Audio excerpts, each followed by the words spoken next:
My friends, every generation is tested by moments that force us to confront not only the world around us, but the values within us. One such moment unfolded when a store owner, filled with suspicion rather than understanding, called the police on an innocent black man. His only crime, looking like someone else's fear. But then came the truth, a truth that shattered assumptions and silenced prejudice. The man was not a criminal. He was a father, a neighbor, a hardworking citizen. The shock in that moment was not just about innocence revealed, but about the realization of how quickly we can forget the humanity in one another. And yet, what followed was extraordinary. Witnesses came forward. Strangers defended him. People chose courage over silence, empathy over judgment. Ordinary citizens rose up, not with anger, but with clarity, to remind the world that justice, compassion, and truth still matter. That is the story of change. That is the story of perseverance. Not found in the headlines, but in the hearts of people who refuse to accept the world as it is and instead dare to shape it into what it must become. We are not defined by our fears. We are defined by our choices. And each of us, whether we own a store, walk into one, or simply pass by, has a responsibility. To see one another fully, to act with integrity, and to believe in the possibility of something better. Think of the mother who works 2 jobs yet finds time to help her children with homework. Think of the young man who studies by candlelight because he believes knowledge can light a brighter tomorrow. Think of the neighbor who lends a hand, the teacher who refuses to give up on a struggling student, the bystander who speaks up when others stay silent. These are not extraordinary people. These are ordinary people choosing extraordinary courage every single day. And so, the lesson is clear: injustice does not end when the truth is revealed. It ends when we, together, decide that dignity belongs to everyone. The road ahead will not be easy. Change never is. But let us remember, progress is not built by the hands of the powerful alone. It is carried forward by the persistence of the many, by your voice, by your actions, by your belief that tomorrow can, and will, be brighter than today. So tonight, I ask you not only to see the man in that story, but to see yourselves in him. To carry his truth forward. To stand for justice. To be the witness, the defender, the voice that does not waver. Because the measure of a society is not how it treats the powerful, but how it treats the most vulnerable among us. And when we rise together in unity, when we choose compassion over suspicion, when we act not out of fear but out of love, we do more than change one life. We change the world. There is a moment that changes everything. A moment so small, so ordinary, that most of us might not even notice it as it happens. A glance across a store aisle. A suspicion unspoken, yet heavy. A decision made in the silence between thought and action. And in that instant, a store owner, standing behind his counter, picks up the phone and calls the police. He does not know the man's story. He does not ask a question. He does not pause to wonder. Instead, he assumes. This is the moment of assumption. The space where fear meets prejudice, and prejudice calls itself truth. The store owner believes what he sees is reality, not realizing that what he sees is filtered through bias, through fear, through years of a society teaching us who to trust and who to doubt. And so, with a single call, the story is set in motion. We must ask ourselves how many lives are altered in the blink of an assumption, how many doors are closed, opportunities denied, hearts broken, simply because someone believed they already knew the ending before the story had even begun. The man in this story had done nothing wrong. He was simply there, present, alive. And yet, his presence alone was treated as suspicion. This is not just his story. This is the story of classrooms where children are underestimated before they have spoken a word. The story of job interviews where qualifications are overshadowed by last names. The story of neighborhoods where people are judged not by the content of their character, but by the color of their skin, the clothes they wear, the language they speak. The moment of assumption is not a single event, it is a pattern woven deeply into the fabric of our daily lives. And yet here lies the suspense, the reason we must lean in and listen closer. Because every assumption carries weight. The store owner's call does not simply ring in the air, it echoes into the life of the man who stands accused, into the hearts of his children waiting at home, into the judgment of officers who arrive on the scene. A split-second assumption ripples into consequences far greater than the moment itself. But there is something more haunting here. Something that lingers in the silence between his call and the sirens approaching. It is the question of responsibility. Who are we at that moment? Are we the store owner, quick to judge? Are we the bystander, watching in silence? Are we the voice that speaks up, or the voice that stays quiet? The suspense of this moment is not just about what happened in that store. It is about what happens every day in the choices we make when faced with the unknown. Consider this: an assumption is nothing more than a story we tell ourselves without evidence. A story that feels true because it comforts our fear. And yet, so often, those stories are wrong. So often, they rob people of dignity, opportunity, and freedom. The tragedy is not only in the man wrongly accused, but in the thousands of unseen, unheard stories that begin and end in the shadow of someone else's assumption. And so, the moment of assumption becomes the test of who we are. Because in those moments, we can either fall into the easy path of judgment, or we can choose the harder path of curiosity. We can either accept the lie our fear tells us, or we can dare to seek the truth hidden beneath the surface. This is where the suspense builds, not in the police cars arriving, not in the accusations flying, but in the question that lingers: what happens when ordinary people begin to question their assumptions? What happens when the reflex to fear is replaced by the courage to understand? What happens when a store owner, a teacher, a neighbor, a leader, when you choose to pause, to ask, to see the humanity in another before making a judgment? Because this moment, the moment of assumption, is not fixed. It is a choice, and in every choice lies the possibility of a different outcome. When the police arrive, the air shifts. The sound of their radios, the weight of their footsteps, the presence of their authority, it all collides into one man's reality. A man who walked into a store with nothing but his dignity and the hope of an ordinary day suddenly finds himself standing in the shadow of suspicion. He has no weapon, no stolen goods, no criminal intent, but he does have something heavier than any evidence could ever be: an accusation. And accusations, my friends, can feel like chains. They do not need proof to bind someone. They do not need facts to scar our reputation. They need only suspicion, spoken aloud, amplified by authority. The man stands there confused, perhaps even afraid, but mostly stunned by the reality that innocence, on its own, is not always enough to protect you. Think of what it means to be innocent and yet treated as guilty. To have your freedom questioned not by your actions, but by another's perception of you. For this man, his innocence did not shield him from the glare of suspicion.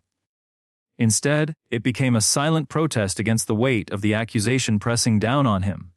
This is the paradox we face in our world, that innocence is often forced to prove itself louder, harder, longer than guilt ever has to. The man did not ask to be a symbol of injustice. He did not walk into that store seeking confrontation.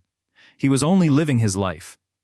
And yet, through no fault of his own, he became a target, a story, a lesson. And here is where the suspense deepens. Because the officers do not yet know the truth. The store owner believes his suspicion is enough. Bystanders watch, their silence heavy. And the man, standing in the middle of it all, carries not only his own innocence, but also the burden of defending it in a world that too often assumes otherwise. Imagine for a moment being in his position. Imagine the questions racing through his mind. Will they believe me? Will I make it home tonight? Will this moment define me forever? The weight of those questions is heavier than any crime he never committed. It is the weight of history pressing down, the echo of countless others who stood in similar positions, who faced the crushing reality that innocence does not always guarantee safety. But here's the truth we must face together: accusations are not harmless. They shape perception. They tilt the balance of justice. They can turn neighbors into suspects, friends into strangers, opportunity into rejection. One phone call, one assumption can cascade into a lifetime of consequences. And in that store, at that moment, an innocent man bore the weight of a system that too often believes the accusation before it seeks the truth. Yet what makes this moment even more powerful is that his innocence remained unshaken. He stood there, not because he chose to be accused, but because he chose not to run from who he was. His very presence, his calm, his truth, became a silent testimony that the accusation could not erase. And though the store owner may have doubted him, and the police may have questioned him, the truth itself could not be altered. This is where the tension lies. Because the truth is waiting. It is there, unchanging, ready to be revealed. But in the space before it comes to light, the man must carry the unbearable. The knowledge that his innocence is not immediately visible, that it must be proven, defended, fought for, as though it were on trial itself. And this is not only his burden, it is the burden of every innocent soul ever doubted, every child underestimated before they've spoken, every worker overlooked before they've begun, every voice silenced before it's heard. Innocence in this world too often finds itself weighed down by accusations it does not deserve. The man in that store became more than just himself at that moment. He became the embodiment of a larger question. What happens to a society when accusations are louder than truth, when suspicion travels faster than justice, when assumptions write the script before facts are even spoken? And there, in the stillness of that store, surrounded by doubt, judgment, and misunderstanding, the heavy accusation lingers. There comes a point in every story where the air shifts, where silence is broken not by noise, but by revelation. In that store, with tension thick enough to weigh on every breath, the moment arrived. The officers, after their questions, after their checks, after their doubts, discovered what should have been obvious all along: the man was innocent. No stolen goods. No criminal record. No wrongdoing. Nothing but a man standing tall, carrying the dignity of truth in a room clouded by suspicion. The shocking truth revealed itself not with fanfare, not with applause, but with the quiet, undeniable weight of facts that could no longer be denied. But here is the paradox. The truth should have set him free instantly, yet the shock was not his to bear. The shock belonged to the store owner. The shock belonged to the bystanders who watched. The shock belonged to the very people who had assumed guilt before they even sought evidence. Because the truth, when it is finally seen, does more than clear the innocent. It exposes the failure of every assumption made along the way. Think about that. The truth did not change the man. He was the same person he had been the moment he walked through those doors. A neighbor, a father, a citizen simply living his life. What the truth changed was everyone else's perception of him. It forced the store owner to confront his bias. It forced the bystanders to reckon with their silence. It forced all who witnessed to realize how dangerously easy it is to confuse suspicion with certainty. And here lies the suspense that should keep us awake at night. Why did it take so long for the truth to be seen? Why was innocence not the starting point? Why must someone prove their humanity after it has already been questioned? The revelation of truth is powerful, yes, but it is also damning in what it exposes about us. The man stood there, not triumphant, but exhausted, because innocence revealed after accusation is not victory. It is survival. It is the relief of escaping what should never have been faced in the first place. And for him, the shock of truth did not erase the humiliation, the fear, the weight of being treated as less than human. It did not undo the sting of being doubted without cause. The truth may have cleared his name, but it could not erase the experience. And this is the part we so often miss. The revelation of truth is not the end of the story. It is the beginning of a harder conversation. Because when innocence is proven, it shines a light on the assumptions that allowed the accusation to exist in the first place. The man's truth revealed more than his character. It revealed our collective failure to see him clearly from the start. Think of how many times in history truth has arrived too late. How many innocent voices silenced, how many opportunities lost, how many lives altered by assumptions that were later proven wrong. The shocking truth is not only that this man was innocent. The shocking truth is how fragile justice can feel when it depends on whether or not people are willing to see beyond their fears. In that store, the truth arrived like a mirror. It reflected not the man's guilt, but the community's assumptions. It showed us that innocence is not always enough protection, that dignity is not always guaranteed, that truth, though powerful, too often comes at a painful cost. And in that reflection, every person watching was forced to confront themselves, their biases, their silence, their quickness to judge. But there is another layer to this revelation. The man, though innocent, was never just one man. In that moment, he represented countless others who had faced the same weight of assumption, the same sting of accusation, the same fight for truth to be seen. His story was not isolated. It was a thread in a much larger fabric, a reminder that every assumption we allow to go unchallenged weaves another strand into a pattern that binds us all. So the truth shocked everyone, but it also demanded something more. It demanded that people ask themselves the hardest question of all: if the truth could be missed so easily here, how many other truths have we ignored, dismissed, or silenced? How many lives carry invisible scars because their innocence was not believed quickly enough, loudly enough, fiercely enough?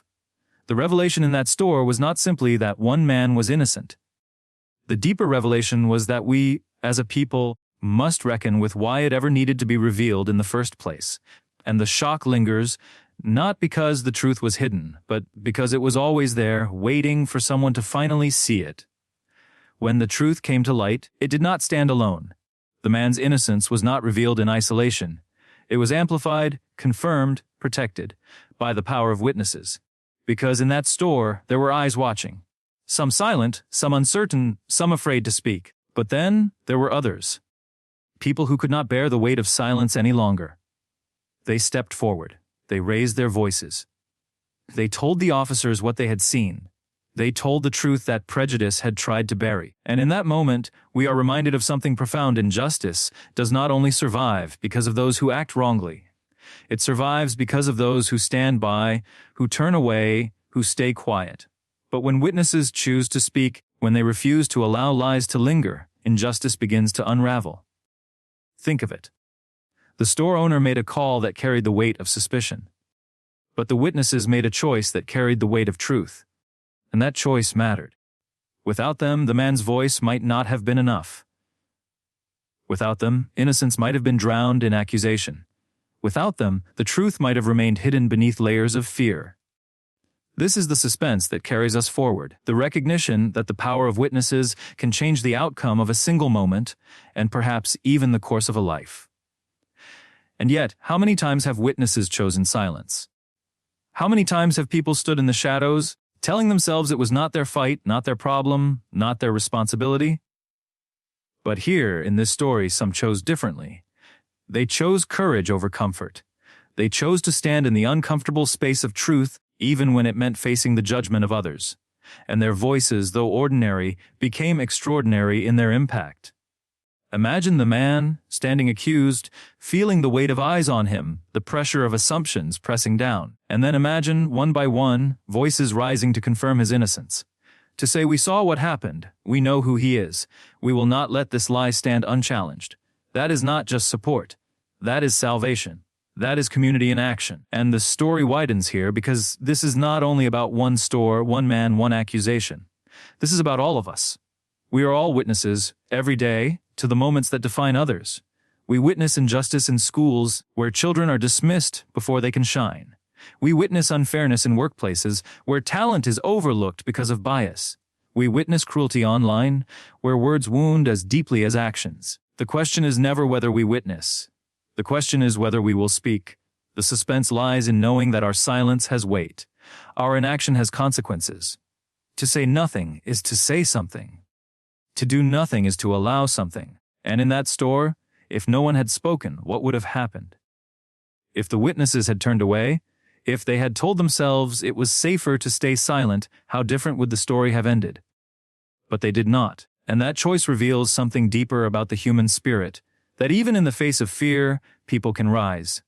Even in the face of injustice, people can act. And often, it is not the powerful who change the course of history. It is the ordinary witnesses, the bystanders who refuse to remain bystanders, the people who choose to intervene when it would be easier not to. Think back through history, and you will see this pattern again and again. Progress is not made only by leaders in grand offices or speeches on great stages. Progress is pushed forward by teachers who protect their students, by neighbors who defend one another, by strangers who step into the gap when injustice threatens to swallow someone whole. The power of witnesses is not just in what they see.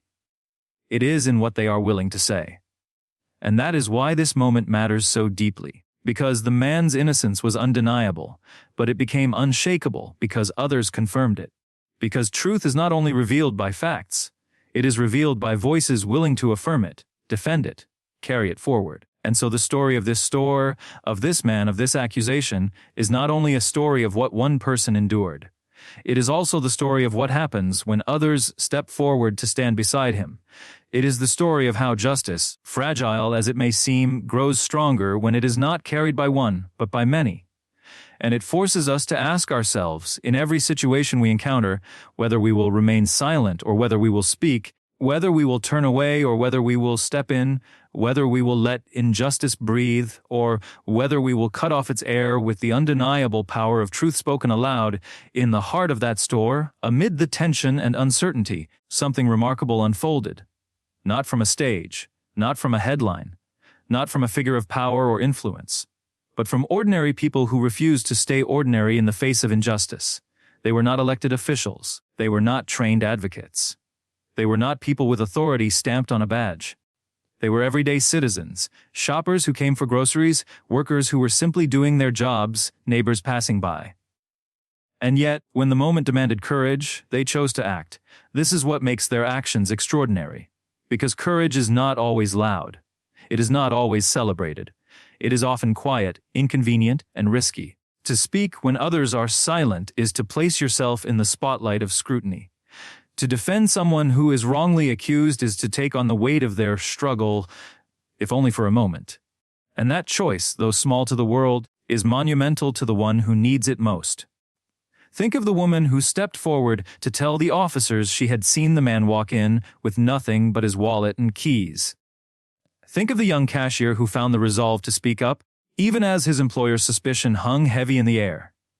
Think of the neighbor who recognized the accused and said, "I know him. He is not what you think."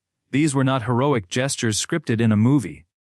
These were real acts made by real people, in the rawness of real time. And here lies the suspense, because their actions shifted the balance. The accusation was heavy, the fear was thick, but their words added weight to the other side of the scale. Without them, the man's voice might have been drowned out by suspicion. With them, the truth became undeniable. But what makes their actions so powerful is not just that they changed the outcome of one man's story. It is that they revealed a larger truth about humanity itself, that within each of us lies the capacity to rise above the ordinary when the moment demands it. That greatness is not reserved for the few, but hidden in the choices of the many. History has always been written this way. Not only by presidents signing laws or generals commanding armies, but by unnamed individuals choosing integrity over indifference. The teacher who refuses to give up on a struggling student, the neighbor who offers shelter to someone in need, the worker who speaks out against unfairness even when their job is on the line. These are not extraordinary people by title, wealth, or status. They are ordinary men and women who chose, in a single moment, to act with extraordinary courage. And here, we are forced to confront a difficult question: how often do we underestimate the power of our own actions? How often do we tell ourselves that we are too small, too ordinary, too powerless to make a difference? And yet, in that store, it was not the powerful who defended the innocent. It was ordinary. It was the people no one expected, the people no one would remember by name, but whose courage tipped the scales toward justice. Imagine how many lives could be changed if more people understood this truth. That you do not need authority to act with integrity, that you do not need recognition to make an impact, that you do not need to be extraordinary to do something extraordinary. The suspense deepens here because this forces us to look not just at the witnesses in that store, but at ourselves, at the choices we face daily. Choices so small we might dismiss them, and yet so powerful they could alter the trajectory of someone else's life. Do we remain silent when we see someone mistreated? Do we step aside when someone is excluded? Do we assume someone else will step in? Or do we, in that moment, embrace the possibility that our ordinary voice might be the extraordinary one that changes everything? The truth is, most of us will never stand on a stage or hold office or command great authority. But every one of us will face moments where our actions, though small to us, could mean everything to someone else. The store was one moment. But life is filled with moments just like it, waiting for ordinary people to rise, to speak, to act. And the story of that man, that accusation, that revelation of truth, reminds us that the extraordinary is not something we wait for. It is something we choose. It is hidden in the courage of those who refuse to let silence speak louder than justice. It is carried by the everyday people who discover that in the smallest of choices lies the power to shape a life, to shift a moment, to bend the arc of justice toward what is right. Fear has a way of disguising itself as truth.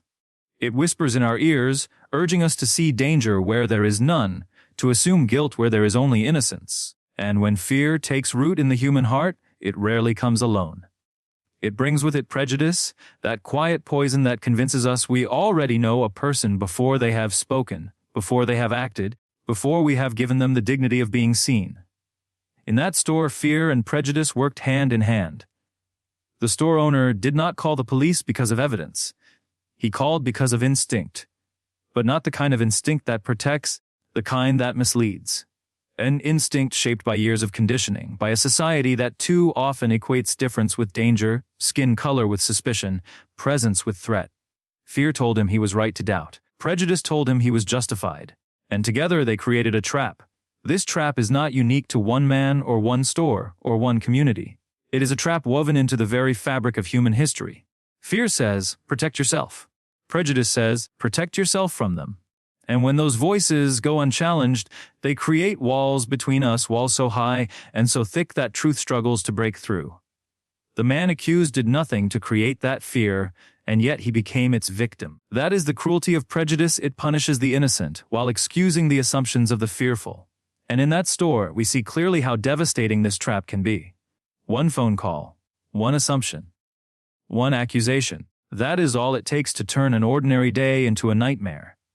But the trap does not stop at accusations. It creeps into classrooms where teachers underestimate certain students before they've had a chance to prove themselves. It infiltrates workplaces where resumes are dismissed because of names that sound unfamiliar. It poisons neighborhoods where people cross the street out of fear, not fact. Fear and prejudice together create patterns. Patterns that repeat, patterns that destroy, patterns that convince us that inequality is natural when it is anything but. And here is the suspense that demands our attention. Fear feels real. When it grips us, it feels justified. It feels protective. It feels safe. But that feeling is deceptive. Fear may protect us from immediate danger, yes, but when fear is fused with prejudice, it blinds us to truth. It tells us stories that do not exist. It convinces us that people are threats when they are neighbors, that strangers are enemies when they are simply unfamiliar. Prejudice is not born in a single moment. It is built slowly, brick by brick, through stereotypes we absorb, through stories we repeat, through assumptions we never question. And once it is built, fear becomes its gatekeeper, ensuring those walls remain strong. And unless we confront them, those walls do not fall on their own. Think of the store owner again. Did he see a man, or did he see a story his fear had already written for him? Did he see an individual, or did he see a stereotype? The tragedy of prejudice is that it reduces complex, beautiful human beings into caricatures defined by suspicion. It robs us of the ability to see each other fully. And in that robbery, it robs us of justice itself. But here is what makes the trap even more dangerous. It feels invisible to those caught in it. The store owner likely believed he was acting responsibly. He may have told himself he was protecting his business, protecting his customers, protecting himself. That is how prejudice justifies itself, by cloaking itself in the language of safety. And so the trap tightens, because those who enforce it do not see themselves as unjust. They see themselves as cautious, careful, even wise. And yet, every assumption built on fear, every judgment shaped by prejudice, creates harm that cannot be undone. It is humiliating. It isolates. It hurts. And for the man in that store, it threatened to define him in a way that had nothing to do with who he truly was. This is why fear and prejudice together are so dangerous. Because they do not simply exist in the mind of one person. They shape the actions of communities. They influence laws. They decide whose voice is heard, whose presence is welcome, whose life is valued. They distort our vision of one another, leaving us trapped in cycles of mistrust and division that repeat again and again, generation after generation. And so the question lingers in the silence of that store, in the uneasy quiet after the accusation is spoken. How many lives have been altered by fear mistaken for truth, by prejudice mistaken for wisdom, by suspicion mistaken for justice in the middle of that store, with fear and prejudice pressing heavily against truth? Something larger than one man's innocence came into focus. It was the reality that every person in that room, from the store owner to the bystanders, from the police officers to the accused himself, faced a choice. A choice that, whether recognized or not, would define them. Because moments of crisis always reveal us. They strip away the comfort of neutrality. They push us to decide not only what we believe about others, but who we are willing to become. And in that store, the choice was simple in its form, but immense in its consequence. cling to assumption, or open the door to truth, stay silent or speak, retreat into fear or rise into courage. The store owner made a choice. He chose suspicion over understanding, fear over curiosity. He chose to act quickly without seeking clarity. His choice set the chain of events in motion. But then came other choices. Choices from those who watched, choices from those who listened, choices from those who had the power to confirm or to deny the truth. This is the weight of choice. It is rarely neutral. Even inaction is itself a decision. To do nothing in the face of injustice is to allow it. To say nothing when lies are spoken is to affirm them by silence. And so in that room, those who stood by quietly were still making a choice, whether they realized it or not. And then there were others, the witnesses who spoke. Their choice was not made without fear. It would have been easier to stay quiet. It would have been safer to look away. But they chose differently. They chose to lend their voices to truth, even when it meant challenging the assumption of authority, even when it meant discomfort. And in doing so, they revealed what courage looks like in its most ordinary, human form. But the man himself, the one accused, also faced a choice. When suspicion pointed at him, when doubt wrapped around him, he could have responded with anger, with bitterness, with hostility. And who could have blamed him? Yet his choice was to stand firm, to let his truth speak louder than his rage. His calmness became its own form of resistance, its own declaration that innocence does not need to shout to be real. His choice was not only to defend himself, but to preserve his dignity when others sought to strip it away. Here lies the suspense that reaches beyond one store, beyond one man. Because if choice defines us in moments like these, then we must ask ourselves, what choices are we making in our own lives? How do we respond when fear tempts us to judge too quickly? When prejudice whispers in our ear, when injustice unfolds before our eyes? Do we step forward or step back? Do we become the witness who speaks or the bystander who looks away? The trap of fear and prejudice, as powerful as it is, cannot survive without our choices to sustain it. And just as the store owner's decision unleashed harm, the decisions of others in that room revealed another truth. That the cycle can be interrupted, that injustice can be challenged, that a different outcome is always possible when people choose differently. Think of the countless unseen moments across our communities where choices are made quietly, without recognition. A teacher deciding whether to invest time in a struggling student. A manager deciding whether to give someone a chance despite a gap in their resume. A neighbor deciding whether to intervene when someone is mistreated. These choices may never make headlines, but they define lives. They ripple outward. They shape futures. And this is where the weight of responsibility becomes clear. We do not control the assumptions others make. We do not control the fears they carry. But we do control how we respond. And our response, our choice, becomes the measure of who we are. Not the titles we hold, not the words we speak in safety, but the actions we take in the moments when it would be easier to do nothing. The choice that defines us is rarely the comfortable one. It is the one that demands courage, that demands empathy, that demands a willingness to stand in the gap between what is and what should be. And in that store, the choices of ordinary people defined more than one man's fate. They revealed the fault lines of a society still grappling with fear and prejudice, but also the possibilities of what can happen when people choose to rise above them.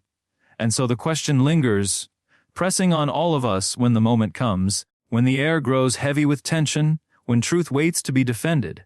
What choice will we make, and who will we become in the silence, before we act? When the moment of crisis passes, when the headlines fade and the cameras move on, what remains is the quiet weight of living. And it is here, away from the spotlight, that the truest measure of strength is often found. Perseverance is not always loud, it is not always celebrated, and it is rarely easy. But it is in those small, hidden acts of endurance where entire communities are held together. Think about the single mother who rises before dawn, not because she wants to, but because she must. Her children depend on her, and though exhaustion claws at her body, she puts on her uniform and goes to work. There are no reporters documenting her struggle, no applause for the sacrifices she makes. But every meal on the table, every school supply purchased, every bill barely covered is a testament to her quiet perseverance. Or the young man who was once accused, marked unfairly by suspicion, now carrying the weight of that experience into every interaction. He knows the stares, he knows the doubts, He knows how quickly assumptions can tighten like a noose around his name. And yet, instead of breaking, he chooses to build. He continues to walk into spaces that once rejected him. He keeps seeking opportunities, keeps offering kindness, even to those who may not return it. That persistence is not weakness, it is a form of resistance.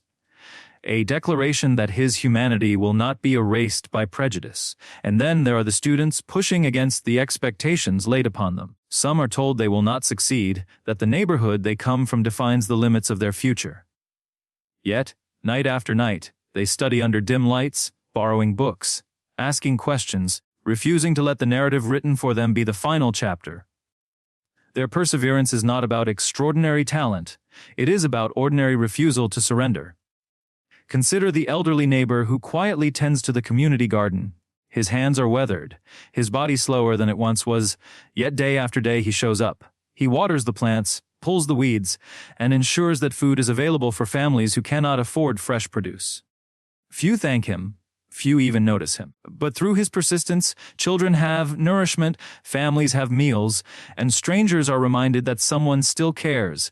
And there are countless others, the nurse who works a double shift because the ward is short-staffed, the teacher who buys supplies from her own paycheck so her students won't go without, the young woman who speaks up in a meeting even though her voice shakes.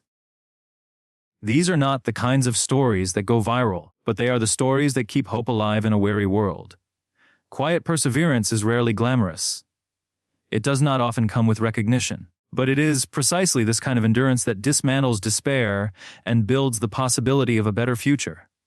Because in each small act of perseverance, there is an unspoken belief that change is still possible, that tomorrow can be different from today, that even in the face of obstacles, progress can still be made. And isn't it true that perseverance is contagious? The mother inspires her children to fight for their education. The student inspires her peers to dream beyond their circumstances.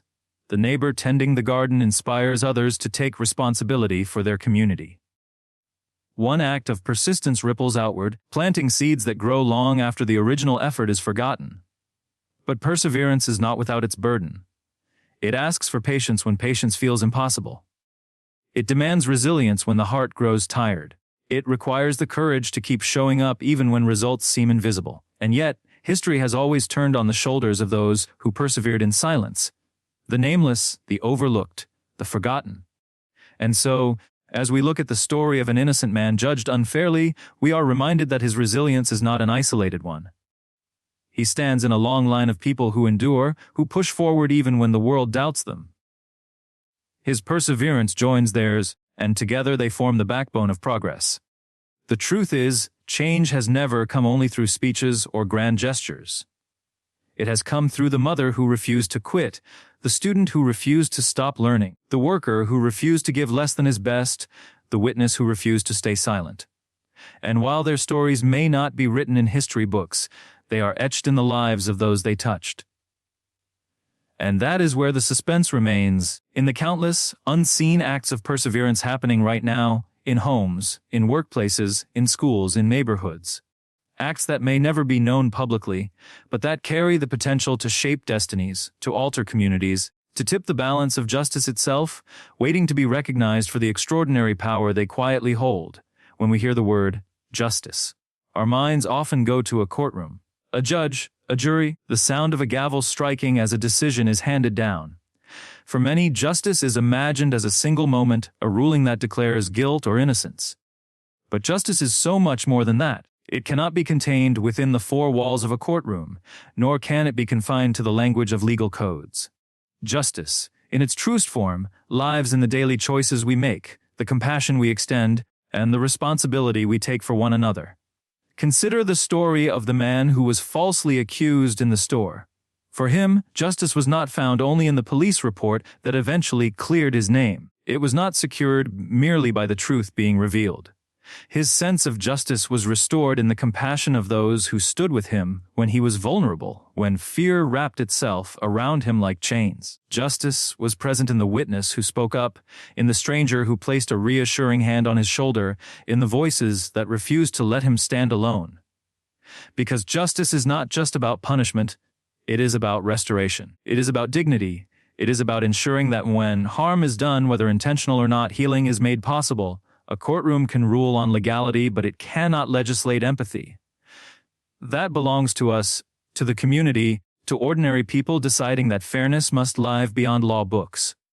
Look at history, and you will see this truth revealed again and again.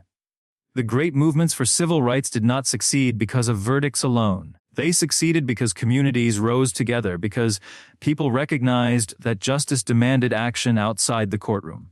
Justice was the march across the bridge, the sit-in at the counter, the song sung in the face of hatred. These acts were not legal rulings, but they were powerful declarations that fairness, equality, and humanity cannot wait for the slow machinery of law to catch up. And justice is also found in the everyday. The teacher who refuses to give up on the student that others have labeled a lost cause is enacting justice. The employer who chooses to see potential instead of prejudice is enacting justice. The neighbor who intervenes when they witness someone being mistreated is enacting justice. These are not grand gestures, but they are powerful ones. They remind us that justice is not an abstract ideal. It is a living practice, carried out in the spaces where laws may never reach.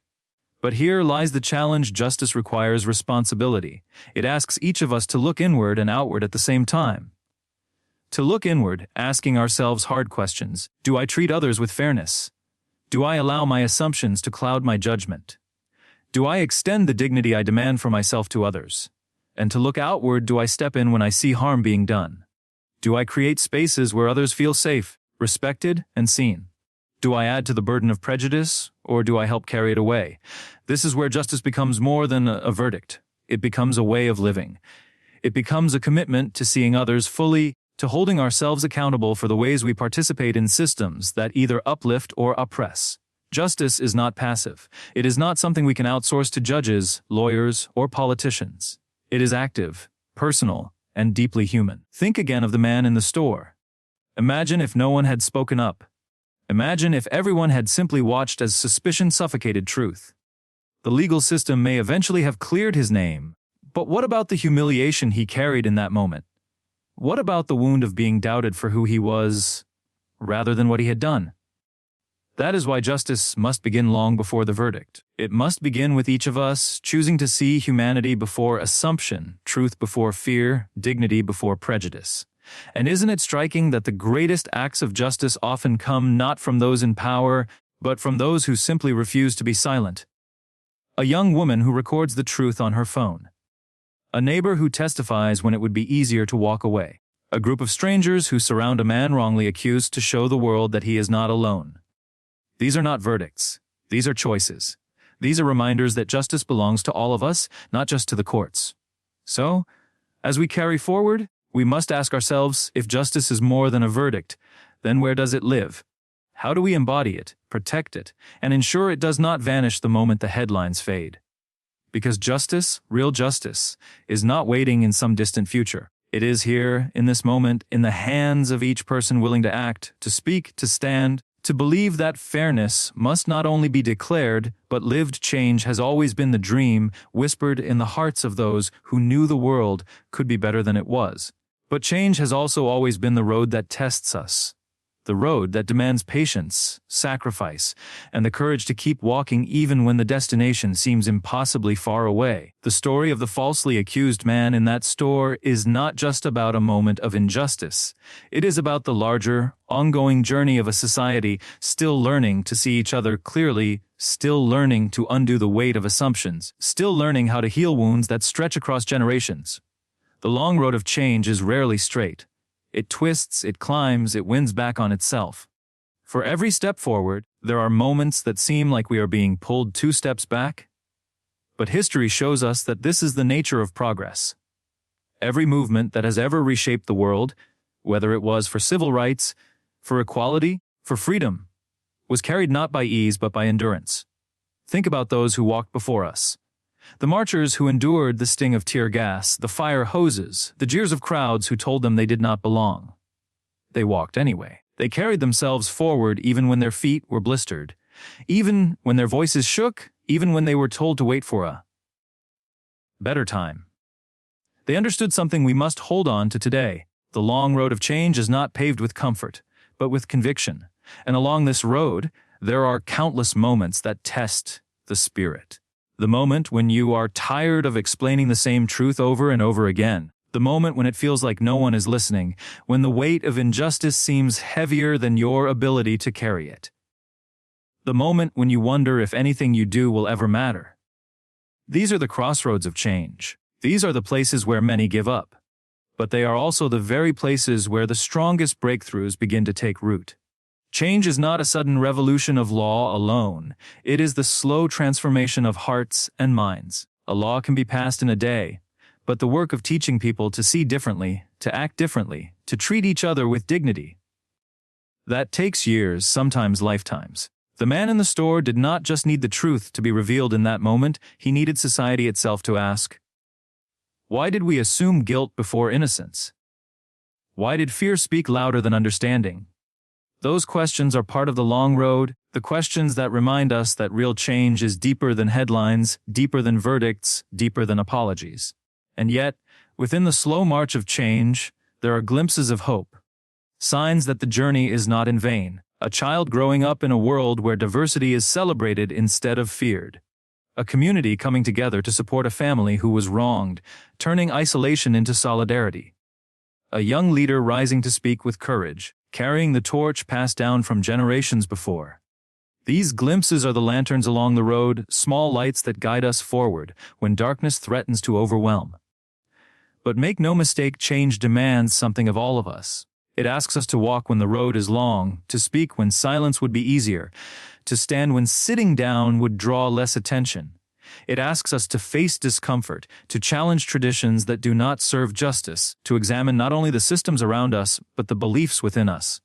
This is why so many resist change, because it is hard, because it costs something, because it reveals truths about ourselves that are easier to ignore. Still, we must remind ourselves every great transformation seemed impossible until it became inevitable. Every victory once looked too far away to grasp. Those who stood in the heat of struggle rarely saw the full fruits of their labor, but they walked anyway. They planted seeds knowing someone else might enjoy the shade of the tree. That is what the long road requires. Faith not only in what we see today, but in what can grow tomorrow. The long road of change is not traveled by the powerful alone. It is carried by ordinary people who refuse to let go of hope, who choose perseverance over despair, who recognize that even the smallest act of courage adds another stone to the foundation of justice. It is carried by the teacher who refuses to let prejudice dictate the future of her students, by the worker who speaks up for fairness on the job, by the neighbor who challenges assumptions before they harden into discrimination. These acts, though small, are the steady steps that move us forward. And so, the long road stretches out before us. It does not promise ease, it does not promise speed, but it does promise this, that every step taken in truth and compassion builds a world where dignity is not debated, where fairness is not delayed, where humanity is recognized not in fragments, but in full. When we look at the story of the man accused in that store, we see more than a misunderstanding. We see the consequences of a society that has forgotten the most essential truth, that every person we meet carries the same humanity that we carry. The most dangerous distance in the world is not the miles between nations, but the distance between one heart and another. When we forget to see ourselves in the faces of those around us, fear takes the place of compassion, suspicion takes the place of understanding, and division takes the place of unity. The call to see ourselves in others is not just a moral suggestion, it is a survival necessity. We are interconnected in ways we cannot escape. The doctor who saves your life in the hospital may not share your background, your language, or your faith. The teacher who shapes the mind of your child may come from a culture you have never understood. The neighbor who rushes to help when your house is on fire may look nothing like you, yet in that moment, they are family. Humanity is stitched together by the invisible threads of mutual need and shared existence. But this call is not easy to answer, because it requires us to push against the walls of prejudice and habit. It asks us to pause when we are ready to judge, to listen when we are eager to speak, to consider the story behind the face before us.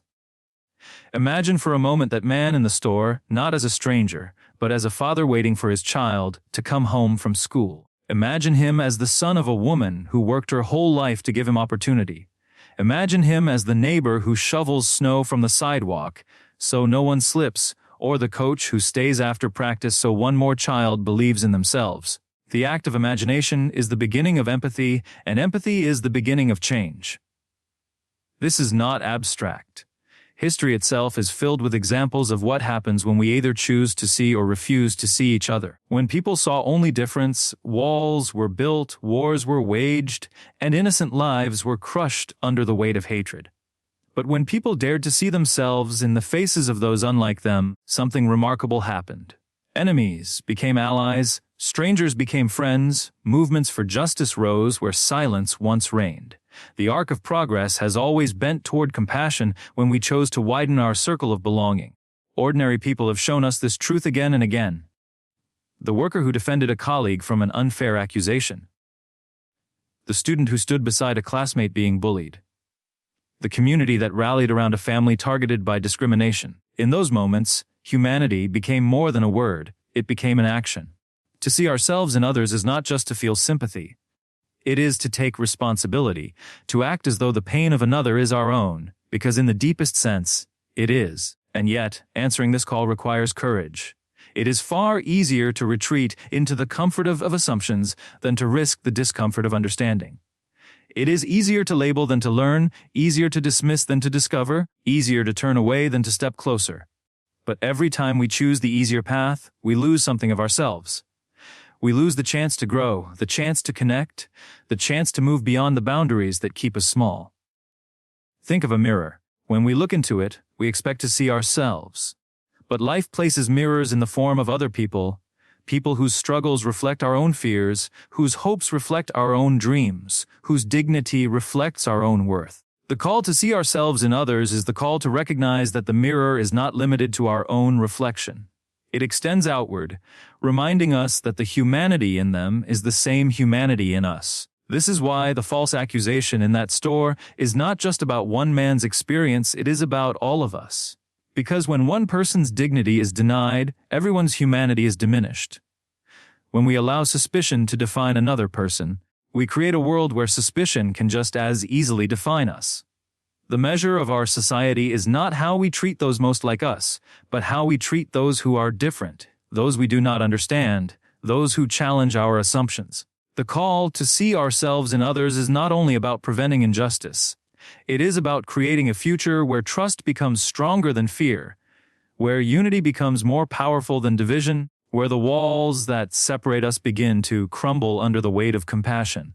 And in answering this call, we are not only protecting the dignity of others, we are preserving the dignity of ourselves. There is a truth that history has whispered to us over and over again. The power to shape tomorrow has never rested solely in the hands of the few, but in the choices of the many. Too often, we imagine that change is something waiting beyond us. Something that belongs to leaders in high office, judges in courtrooms, or voices broadcast from the largest stages. But the reality is different. The power to bend the course of history rests not above us, but within us. It rests in the quiet decisions made in ordinary homes, in small stores, in city streets, in moments where the world expects us to stay silent, but our conscience urges us to speak. When the store owner made that call to the police, it seemed like an isolated act. A single choice born of fear and assumption. Yet look at the ripple it created. An innocent man stood accused, witnesses found themselves thrust into the role of defenders, and a community was forced to confront not only what happened in that store, but what it revealed about who we are. This is the sobering reminder: every decision, no matter how small it feels, carries weight. Every word, every gesture, every action has the potential to harm or to heal. And so, the question that lingers before us is not whether power exists, but how we will use it when it is placed in our hands. Throughout history, the world has been moved not just by monumental figures, but by everyday people who refuse to let fear dictate their choices. Rosa Parks was not a politician. She was a seamstress whose simple decision to remain seated transformed the trajectory of civil rights. A teacher in a small town who insisted on fairness gave rise to generations of students who believed in equality. A single worker who stood up to defend a colleague lit a fire that inspired an entire factory to demand justice. These were not acts of grand strategy. They were moments of ordinary courage that revealed an extraordinary truth, that power in the hands of people, when guided by principle, is greater than any force that seeks to divide or destroy. But power is not always comfortable to hold. It carries responsibility. It forces us to look inward and ask what values truly guide us. Because when fear whispers that it is safer to look away, when prejudice tempts us to believe stereotypes, when despair tells us that change is impossible, in those moments, holding power feels heavy. And yet, it is precisely then that it matters most. The weight of power is meant to remind us that what we do matters, that our silence or our speech can tip the balance of justice, that our compassion or our indifference can decide the direction of a life. Picture a single drop of water falling into stillness. At first, it seems insignificant. But watch as the ripples expand outward, touching the edges of everything around it. So it is with us. One act of kindness, one voice raised against injustice, one hand extended in solidarity. It may feel like a drop, but it creates ripples far beyond what we can see. The man in that store, falsely accused, was not just touched by the voices that spoke for him in that moment. He was protected by a ripple that carried the message that dignity matters, that truth matters, that humanity matters. Those ripples continue, passed on through the stories we tell, the lessons we carry, the values we instill in those who come after us. Yet, we must also confront the temptation to underestimate ourselves. Too many people believe their voice is too small, their actions too ordinary, their influence too limited to matter. But history proves otherwise. Every movement for justice began with a few who dared to believe that their choices counted. Every story of transformation began with someone who refused to accept the world as it was and dared to imagine what it could be. The power in our hands is not measured by the size of the stage we stand on, but by the integrity of the choices we make when no one is watching. And make no mistake, the world is watching. Not always through cameras or headlines, but through the quiet observation of those around us. Children learning from how we treat others, neighbors noticing whether we extend compassion, colleagues measuring whether we stand up for fairness. The power in our hands shapes not only our lives, but the culture that surrounds us. It sets the standard of what is tolerated, what is celebrated, what is possible. The innocent man accused in that store reminds us that injustice can arrive uninvited, unannounced in the most ordinary of places. But it also reminds us that justice, too, can be defended in those very same places. It is defended in the courage of a witness who refuses to be silent, in the compassion of a stranger who steps forward, in the dignity of a community that refuses to let fear define its future. The power in our hands is not about what we might do someday, it is about what we choose to do now, in this moment, with what stands before us. So here we stand, witnesses not only to one man's story, but to the larger story of us all. A store, a call, an accusation, it could have ended as just another headline forgotten by morning. But it didn't, because people chose differently. They chose to speak. They chose to act. They chose to believe that silence was not an option. And now, the same choice rests with us. Every day, in moments small and unseen, in decisions that seem insignificant, we are holding the pen that writes the next chapter. Will we allow fear to guide our hand? Or will we choose courage? Will we shrink into the shadows of what has always been, or step into the light of what could yet be? The truth is, history is not finished. Justice is not finished. The fight for dignity is not finished. The story is still unfolding, and whether it bends toward division or toward unity depends on what we do next. The question is no longer what power we have. The question is what we will dare to do with the power already in our hands,